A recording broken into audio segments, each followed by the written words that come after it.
Alright mga kabox, today mag-unbox tayo ng sapatos. It's a road bike cycling shoes. Ano kayang klaseng sapatos to, no? Huwag na natin patagalin to. Tara, let's unbox!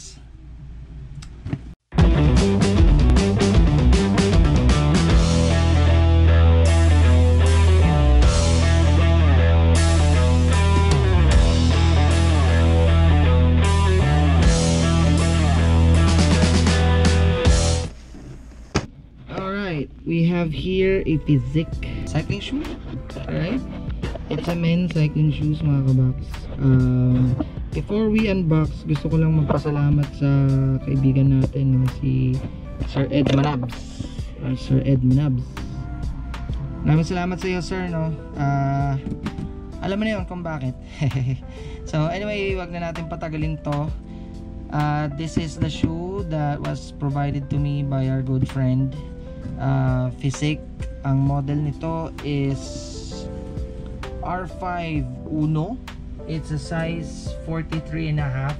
Ang kulay niya is silver rosso, and it's a road bike cycling shoes. So tara, buksan na natin.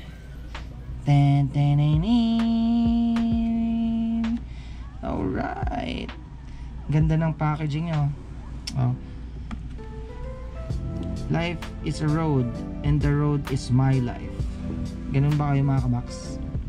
Alright, so upon opening the box, makikita natin yung, or normally nandito yun. Yan. Ayan siya. Ito yung manual na and the information about the shoe na hindi naman natin talaga binabasa. Alright, road bike or road MTB tri. So itong kinikater pala ng Fizik, everything for road, for MTB at triathlon or tri. So okay, pretty much mga information about different types of shoes. So okay, so ito yung makikita natin una, and of course ang sapatos. So kunin na lang natin yung kanan.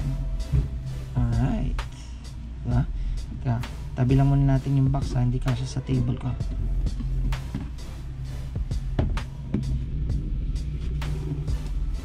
Alright, Fizik Umo R5. Very nice, no? May nga natin. May bagong bago pa. Bago naman siya talaga. Ano lang, medyo na stuck lang. Right? Oha. Anyway, this is this is Fizik R5 Umo for men. It's road bike shoes. Actually ano to, entry level na road bike shoes or road bike shoe. I think if I'm not mistaken, nirelease to way back 2014 or 2015. So there are still some left in the shelves. So you know, that's why may nakuha pa. And ito nga palang shoes na to is a neutral shoe. Pag sinabi nating neutral foot shape, para ma-accommodate majority of, you know, yung klase ng paa. Kasi merong wide na paa, may manipis. Alright, so ito tamang-tama lang sa mga ganong klaseng type of shoe. Kasi merong mga shoes na specific lang pang wide, yung mga malapad yung paa nila, may mga manipis at kung ano pa. Itong R5 na to, it has the same style and philosophy of comfort, no, na makikita nyo sa R3 at R1. So dun sa mga nakagamit na R3, R1, you know what I mean.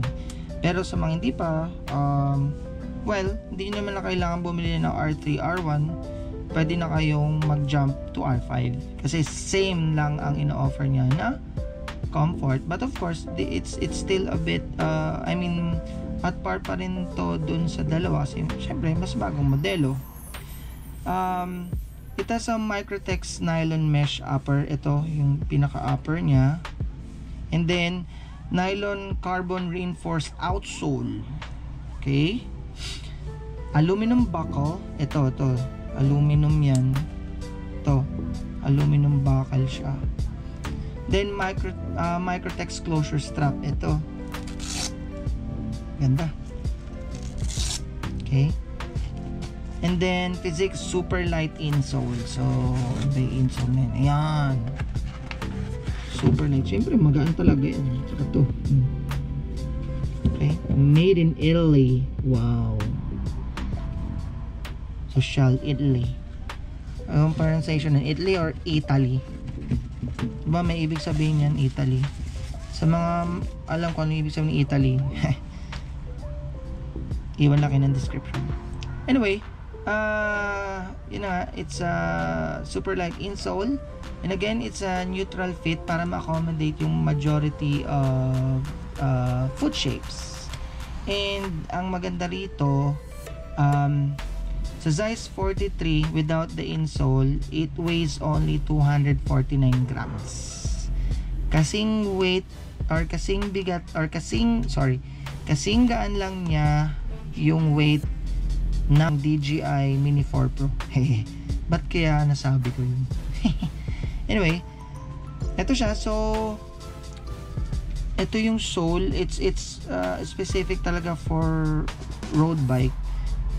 Pero ang gagawin ko rito is bibilang ko ulit ng adapter para magamit ko yung pang MTB na cleats. Parang yung ginawa ko dun sa Bont Riot ko. Ayun pa pala ano ko yun, somehow mini review natin, no? But anyway, this is a good shoes, R5 shoes. Sinukat ko na siya, komportable. Pero hindi ko pa siya natatry actually na ma-ride. So, inano ko pa lang, siyempre sinuot ko pa lang. And yun, may konting smudges lang, pero it's okay, it's fine. Okay, at ang kanyang logo, Physics. Alright, mesh, very nice, maganda at komportable kasi itong parte na to mga kabox, dito pumapasok yung hangin, syempre para maging komportable pa rin yung paa natin, no? Even sa long ride, I mean makaka-encounter tayo ng discomfort, yun pa lang ang ibig ko sabihin. So importante na may pumapasok na hangin sa sapatos para maging komportable rin yung paa natin. Saka iwas na rin sa, bumaho yung paa. Alright, so again, this is a road bike shoe and hindi ko alam kung kailan ko gagamitin to, pero siguro once dumating yung in-order natin na adapter cleats na pang MTB, so tatry natin siya. Anyway, yun lang. Ito, pakita ko pala sa iyo paano siya gumagana. So ipipress nyo lang tong block na to, yan, then atake nyo. So yan na siya. Ang maganda dito, ang nagustuhan ko pala dito is hindi katulad ng ibang mga shoes na naka permanent na dito sa shoe, pero ito pwede mo siya tanggalin. Ayan na. Ba?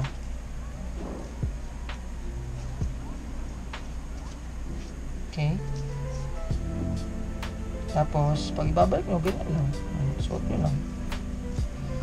Sa maganda, ma-adjust nyo. Ma-adjust nyo siya. Diba? Okay. Then, pag ipapasok nyo na,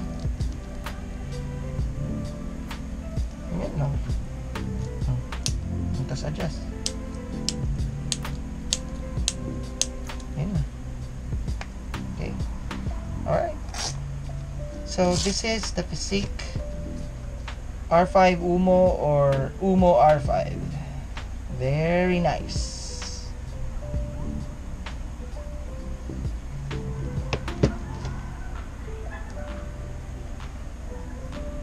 Alright. That's all.